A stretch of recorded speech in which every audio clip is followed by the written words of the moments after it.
This message comes from Rosetta Stone. Rosetta Stone Sapphire personalizes your language learning. Get unlimited access to all 25 Rosetta Stone languages and Sapphire learning tools. Visit rosettastone.com/NPR and receive 20% off. This is Planet Money from NPR.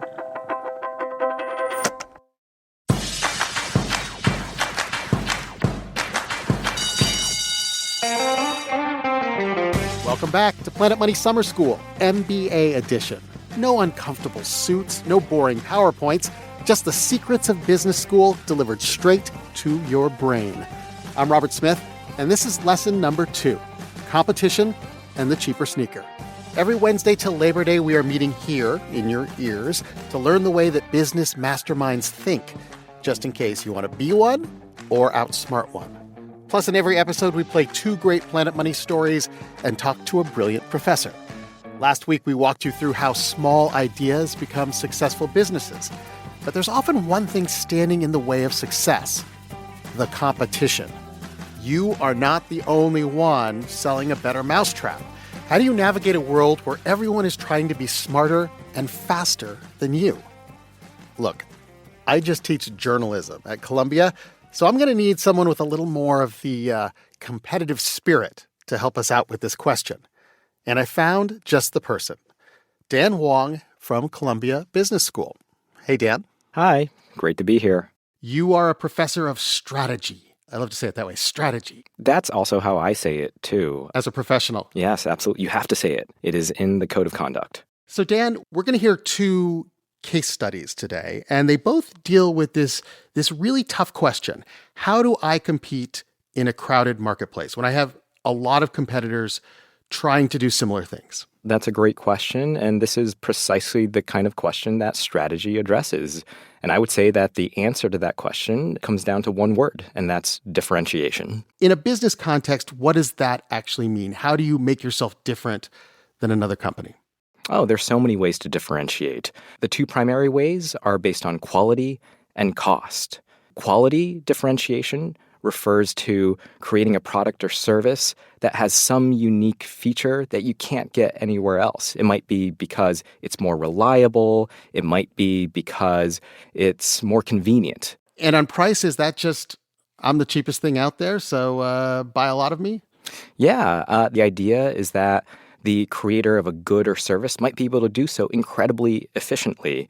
And the result of that is that you can sell that product or service at a low price. All right, so let's keep in mind differentiation as we listen to our 2 case studies today. Stories of entrepreneurs desperately trying to seem different while facing fierce competition. First up, how do you dunk on Michael Jordan? At least in the shoe business. Another basketball star is lending his name to a new sneaker. Stephon Marbury unveils his line of high tops at a low cost. His Starbury One basketball shoe will cost $14.98, making them affordable for low-income families and kids. Is it really possible to have high quality at a low cost? The answer after the break. Support for this podcast and the following message come from Vanguard. Every day, shareholders meet to discuss important matters about the companies you invest in. Now you can make your voice heard, too. Vanguard Investor Choice makes it easy to set your proxy voting preference for your eligible Vanguard index funds. Visit Vanguard.com/investorchoice to learn more. Vanguard investors own shares of their index funds, and those funds own shares of the companies they invest in. Vanguard Marketing Corporation, distributor. This message comes from Odoo. Running a business shouldn't feel like surviving a software group project. Start managing your business with one unified system. Odoo is the all-in-one business management software. Try for free today at odoo.com/planetmoney. Welcome back to Planet Money Summer School. Our first case study aired on Planet Money back in 2017. Host Kenny Malone tells the story of a basketball player, Stephon Marbury, and his dream of a cheaper sneaker. Listen for how he differentiates his product. When Stephon was born in 1977, basketball shoes were essentially just a piece of sports equipment, like knee pads for your feet. The most iconic brand for decades was a shoe called the Chuck Taylor All-Star. They were basic, affordable shoes, canvas, rubber, nothing fancy. But when Stephon was 8 years old, the sneaker game changed. In 1985, Nike released this commercial. There's Michael Jordan. He is soaring in slow motion through the air. Who says man was not meant to fly? Air Jordan. It was the first Air Jordan sneaker, and it was beautiful. It looked like a sports car, white and black leather with streaks of red. Stores couldn't keep these things in stock. People were wearing them as shoes, not just as basketball shoes, and they cost a lot. The Air Jordan 1 retailed for $65. And then the next year, 1986, Air Jordan.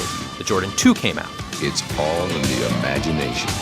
Those cost even more, $100. The Jordan 4s cost $110. The Jordan 5s cost $125.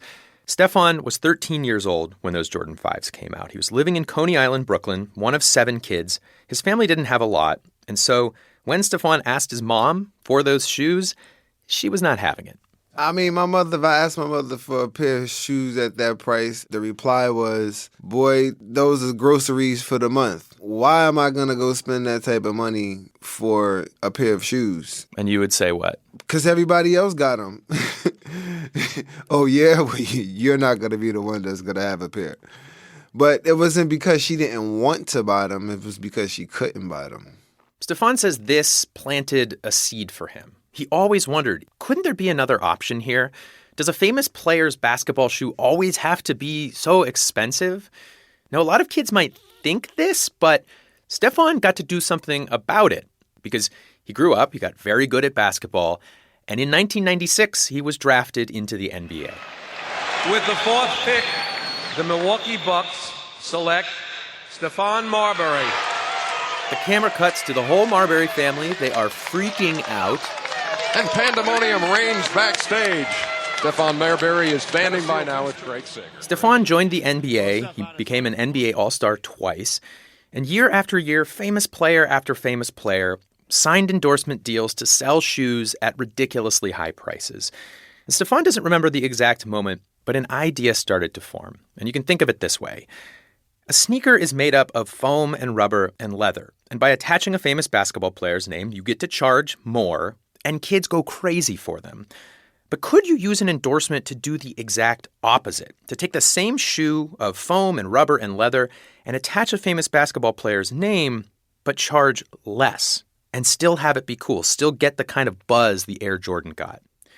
In 2005, after he'd been in the NBA for almost a decade, Stefan finally met someone who could help him make this happen, a guy named Howard Schachter. He's always talked about there has to be a different way. Well, we were the different way. Howard worked for a clothing company called Steve & Barry's, founded by a pair of Long Islanders named Steve and Barry. It was a relatively unknown chain that sold clothes at ridiculously low prices. And they said they were able to do this a couple of ways. For one, they cut out the middleman. They manufactured their own line of clothes in China. They took the smallest markup that they could possibly afford. They basically had no advertising budget. And then they opened stores in struggling malls where they would ask for discounts or free space. This was the business model. But now, Steve & Barry's wanted to get into the athletic sneaker market.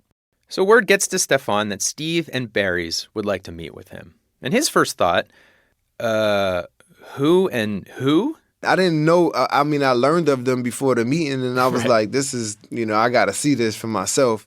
So Stefan took this meeting, and he remembers Steve & Barry's laying out their vision for the sneaker. They're going to call it the Starberry. That's been Stefan's nickname since high school. And they had brought some prototypes, plus some clothes that would be part of the Starberry line. They start showing me, and, this is the stuff that we're making. The quality is really good, da-da-da-da-da. And I'm saying, okay, cool. I was like, how much is all of that? How much? It's like $15. I was like, oh, y'all gonna make all of that stuff for $15? Damn. And then he was like, no, we're gonna sell all of this stuff. All this stuff you see is gonna be $15 or less. I said, yeah, okay. It was like, all right. And it was like, no, serious, for real. On August 17th, 2006, the shoe dropped. Another basketball star is lending his name to a new sneaker. Stephon Marbury unveils his line of high tops at a low cost. His Starberry 1 basketball. The story was everywhere, and so was Stefan, showing off this new sneaker. People seemed excited to see it, but over and over, the same question kept coming up. One question I might ask is, are you cutting corners at the production end? Because that's a sensitive issue. Not at all. Everybody thought, if this costs $15, it cannot possibly be a good basketball sneaker. On Good Morning America, Diane Sawyer was worried about the bottom of the shoe. I was asking you, is this enough traction to play basketball in here? I mean, what the Starberry had was a price signaling problem. In the marketing and retail world, prices communicate so much information, especially in an aspirational market like athletics. So when you go out and you buy a new golf club for a little bit more money, you're hoping that that is going to buy you performance. Like maybe your drive will be 10 yards longer or something. And so pricing the Starberry at $14.98 had unintentionally signaled that this sneaker is crap. The fancy shoes are 10 times more money. Does that mean that they are 10 times better? Does that mean that the Starberry is 10 times worse?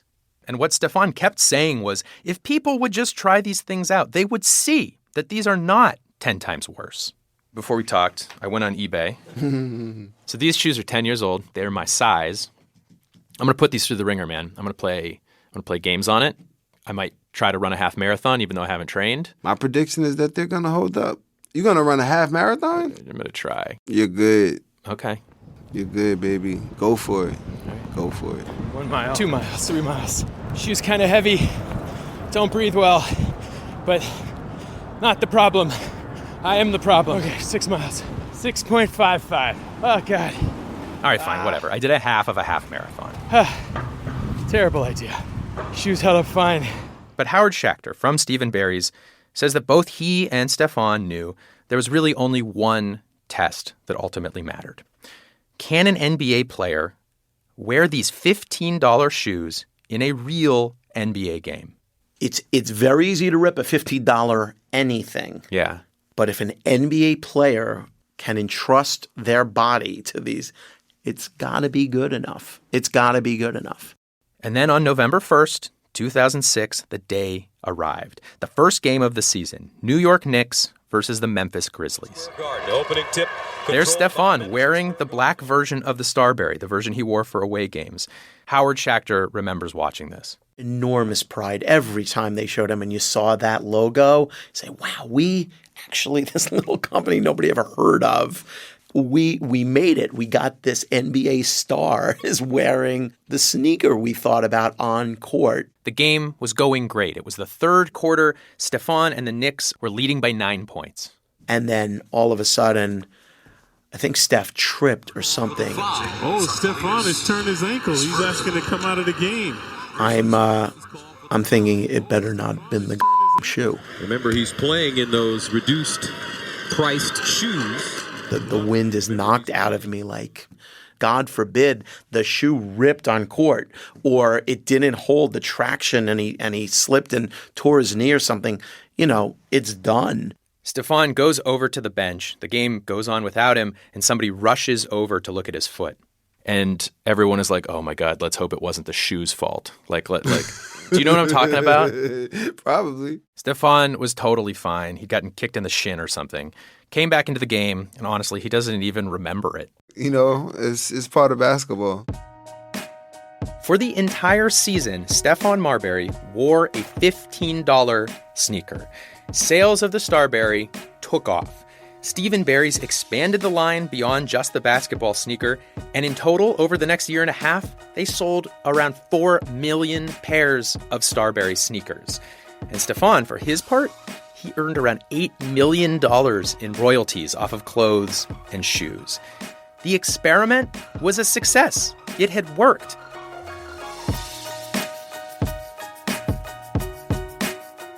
That dream, it did not last forever. Because in 2008, the financial crisis hit. Howard Schachter says it hit Stephen Barry's particularly hard. Retailers that work on thin margin rely heavily on the credit markets to give them a line of credit in which to go out and buy inventory. But credit lines froze up, and Stephen Barry's filed for bankruptcy. Without the store, the $15 sneaker experiment was done. Other things were also going badly for Stefan at this moment. His father had died tragically, His basketball team was struggling, and he was getting blamed for it. Plus, he wasn't young anymore. And so in 2009, he decided it was time to move on. Stefan left the NBA, and he left the Starbury sneaker experiment behind.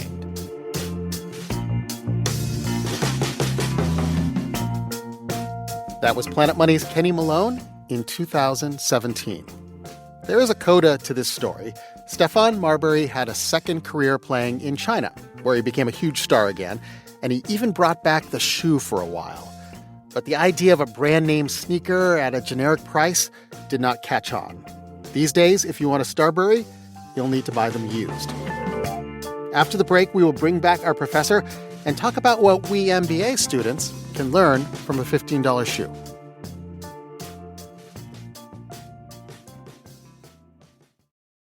Support for this podcast and the following message come from Vanguard. Every day, shareholders meet to discuss important matters about the companies you invest in. Now you can make your voice heard too. Vanguard Investor Choice makes it easy to set your proxy voting preference for your eligible Vanguard index funds. Visit Vanguard.com/investorchoice to learn more. Vanguard investors own shares of their index funds, and those funds own shares of the companies they invest in. Vanguard Marketing Corporation, distributor. All right, everybody, settle down, take your seats. Class is back in session, and Professor Dan Wong has been taking notes.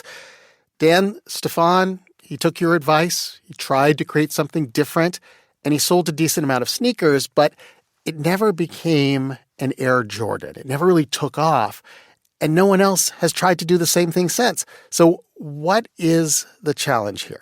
You know, when it comes to differentiation, a lot of it has to do with making sure that all of your choices that you're making are aligned to the essential feature that's going to make you distinct. And what I would say happened with the Starburys was really a problem that I like to think of as being stuck in the middle. Stuck in the middle. Okay, so what does the middle space mean in business? Well, simply put, that means that a product or service is trying to be everything to everybody, and that's really hard to pull off. I don't know, Dan, it seems like maybe that would be great to have a product that is everything to everyone, that is both the most awesome thing in the world and also the cheapest. Like, that's a good product, it seems, but maybe a bad strategy. I think it's a bad strategy because you're not optimizing for any one distinct thing, and there are going to be competitors out there that do optimize that for that one thing. And so Starburys are trying to have great brand power, and at the same time, they're trying to be incredibly affordable. But they're not going to be as affordable as the most affordable sneaker on the market, and they're not going to have the same level of brand power as, let's say, Jordans, which are obviously at the top of that status hierarchy. The people who buy Jordans really care that they're incredibly highly priced. And the reason why is because that price contains information. People want others to know that they have spent their earnings on these Jordans. And because they have these Jordans, they occupy high status. That's a really important way in which Jordans differentiate themselves from other competitors on the market. So if you're stuck in the middle lane, you basically open up all these other lanes for your competitors to be like, hey, we can do a shoe for $8. Absolutely. If I'm a generic sneaker maker looking at this situation, I'm probably not as threatened by Starburys as you might think. And the reason why is because I know that the people who buy my shoe are those who are looking for affordability. And although Starburys are more affordable than, let's say, Jordans or other brand name shoes on the market, they're not going to be affordable as my generic sneaker, which I'm producing with the lowest cost possible so that I can sell them for the lowest price possible. Okay, so that is differentiation on quality and price. But what if two products are almost identical? Think Coke and Pepsi, or Uber and Lyft, or, as you'll hear in our next case study, handbells. The kind you hear in Christmas pageants. This is one of our favorite episodes about how a seemingly peaceful product can spark a brutal competitive war. It was hosted by David Kestenbaum in 2013. When you've got two companies down the road from each other making the same thing, you can almost guess the history. Originally, there was just one company. Something happened. Maybe someone got angry, somebody left, and they started a second business, a competitor. In this case, that someone was a man named Jake Malta. In the 1960s, he worked at what was the only bell shop in town, a place called Schulmerich.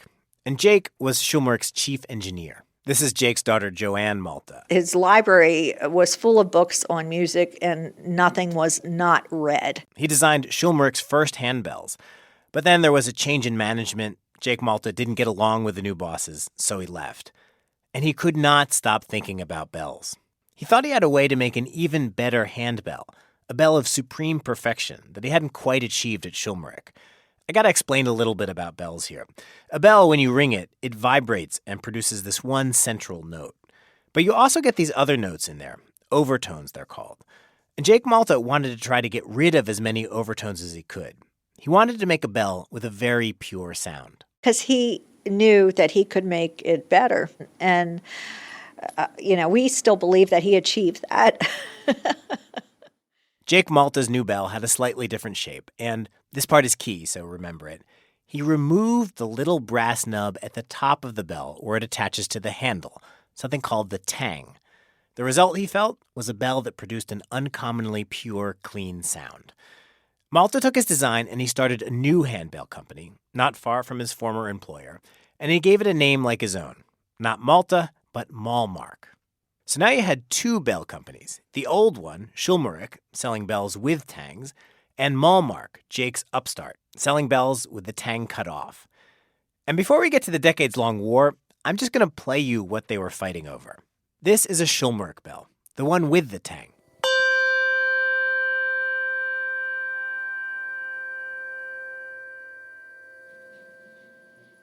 And this is a Malmark bell, Jake's new bell, with the tang cut off.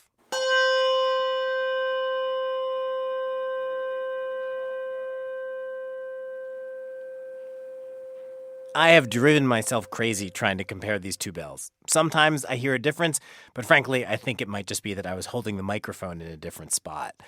Here, I'll play them again. Schulmerich bell with tang.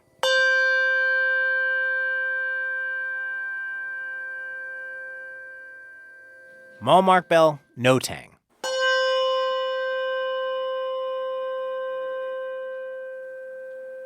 Some experts say they can tell the difference, though they're divided over which one sounds better. The Bell Wars arguably began in 1976. Here is one of the first shots fired in the war. It's an ad by Schulmerich, trying to make the case that their original bells with the tang were better. Here, I'll read. All Schulmerich bells have a tang. This is the raised crown at the top of the bell that gives the tonal brilliance. The Malmark bell, hereafter referred to as brand M, touts the tangless bell, saying it is a new concept in handbell design, tuning, and performance. In reality, they are weakening the tonal quality and doing it even more when drilling a hole for the handle placement. This ad infuriated Mr. No Tang is Better, Jake Malta, at Malmark. In fact, the reason the text of this ad still exists is because it was recorded in legal documents. Jake sued his former employer over it. Now, court cases are a chance for both sides to have their say and to have someone impartial weigh the evidence, so you can just move on.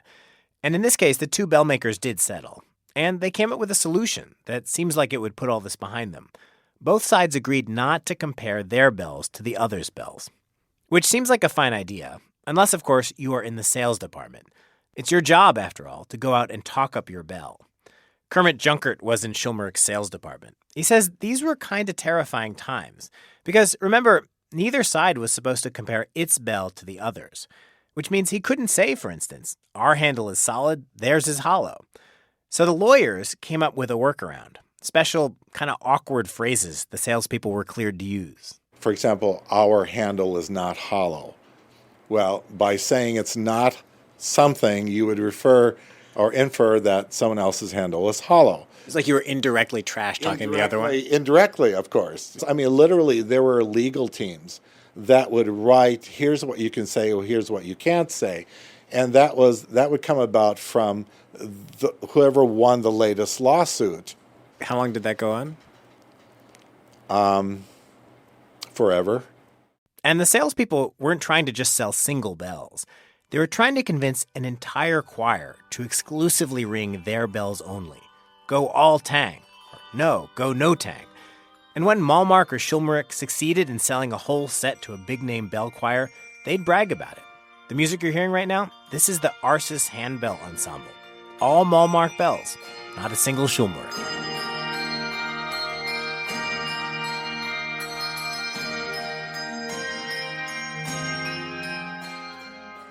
I'd kind of imagined that the bell ringers, all those choir directors and teachers, would be kind of laughing at all this, or even be oblivious to it. But it was the opposite. Some of them got totally swept up. They took sides. People at both Malmark and Schulmerich remember various incidents. Here's one story from the Malmark side, told by Tim Schubach, who had gone to an industry meeting. I had, unbeknownst to me, mistakenly said hello to a Schulmerich customer from our booth. The customer continued to walk by, and over their shoulder, not even stopping to acknowledge me, said, "We're Schulmerich ringers," in a very kind of condescending way. In the end, after many, many years of the courts throwing up their hands, Malmark had a kind of victory. Jake Malta was awarded $2 million, though that was a lot less after the legal fees. His daughter says he put a lot of the money into a handbell education fund. There are wars that end because one side surrenders, and then there are wars where no one gives in. There isn't even a truce. The two sides just stop fighting. A day passes, then a year, then another year. Jake Malta, the proud perfectionist engineer, head of Malmark, eventually passed away. And so did the people calling the shots at Schulmerich. A younger generation took over. Tim, who you just heard, came to run Malmark. Schulmerich had been bought by Jonathan Goldstein, a former lawyer who knew nothing about handbells. I knew less than nothing. I can't even read music.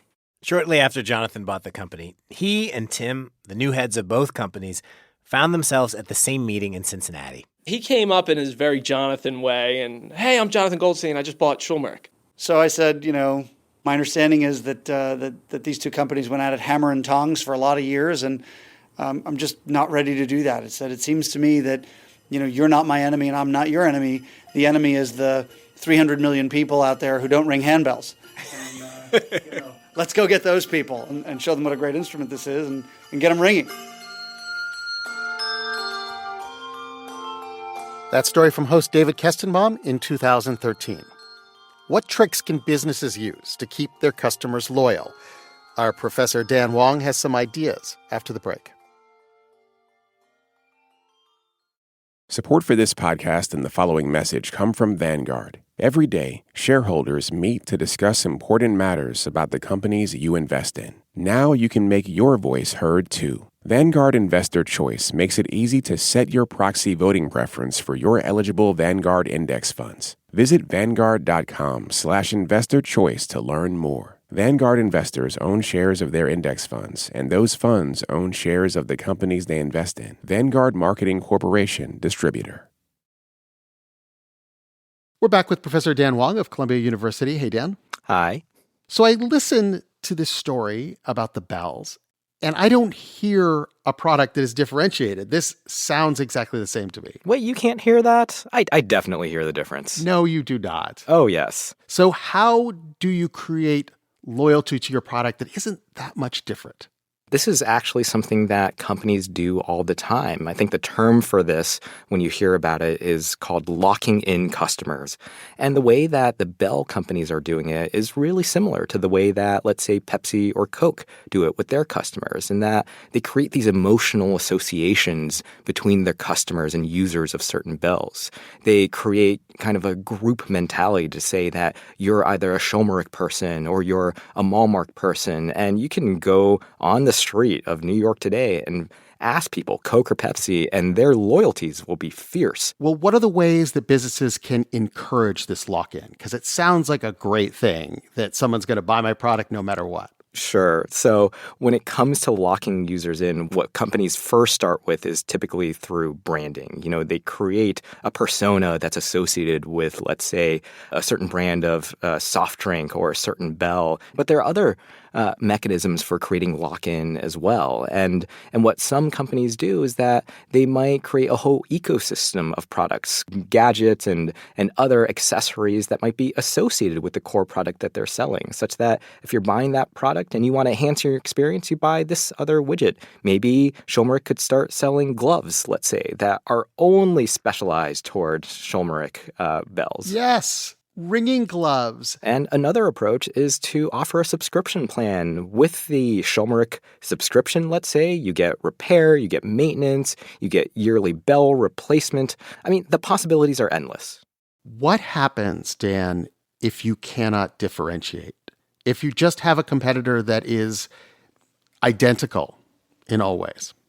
Well, this is a situation that most competitors in the market fear, and it's a situation called perfect competition. Perfect competition sounds good. Sounds great, except that the only way to survive as a company at that point is by lowering your prices. And so if you lower prices, then what your competitor will say is, oh, well, all I have to do is whenever those same consumers is to lower my prices. And by that point, you're each lowering your prices to the point where you have effectively destroyed all of the value in the industry. So you work for a business school that's supposed to be the sort of temple to capitalism. And what you're telling me here is you should do anything possible not to compete. It's not so much about asking rivals not to compete, but it's really about asking them to avoid direct competition. It's actually about making choices that are really different, that your competitor wouldn't even think to make those same choices as well. Thank you so much for joining us, Dan. It's been such a pleasure to be here. Oh, I didn't get to say the thing that I want to say about the Bell Wars. This episode really resonated with me. You know, because of bells. No.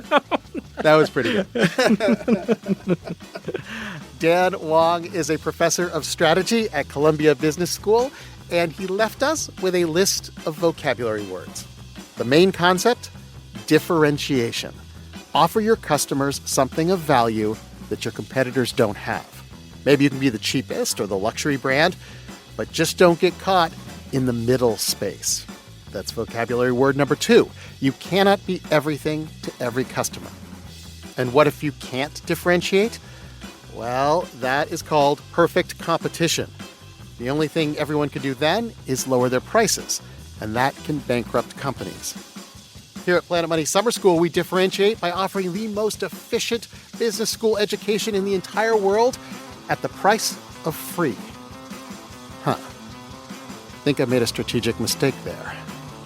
We'll revisit that profit math in next week's show when we take on accounting. Meanwhile, I hope you've been thinking of your own business idea. Big or small, we'd love to hear how Planet Money Summer School has influenced your ideas. Send us your pitch to planetmoney@npr.org. Just put Summer School Pitch in the subject line. If we think you've got something interesting, we'll have you on our final graduation episode at the end of August, and we'll run your idea by our professors. That's planetmoney@npr.org. And remember, Planet Money Plus members get to enjoy sponsor-free listening for both summer school and every episode. This series is produced by Max Freedman. Our project manager is Julia Carney. This episode was edited by Keith Romer and engineered by Robert Rodriguez. The show is fact-checked by Sierra Juarez. Planet Money's executive producer is Alex Goldmark. I'm Robert Smith. This is NPR. Thanks for listening.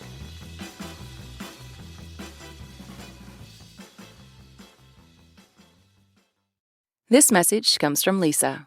Lisa isn't just about sleep. It's about impact. They're committed to eco-friendly materials and sustainable manufacturing practices and partners with organizations like CleanHub to help remove harmful plastic waste from the environment. Visit lisa.com for 30% off today and to learn more. Plus, get an extra $50 off with promo code NPR.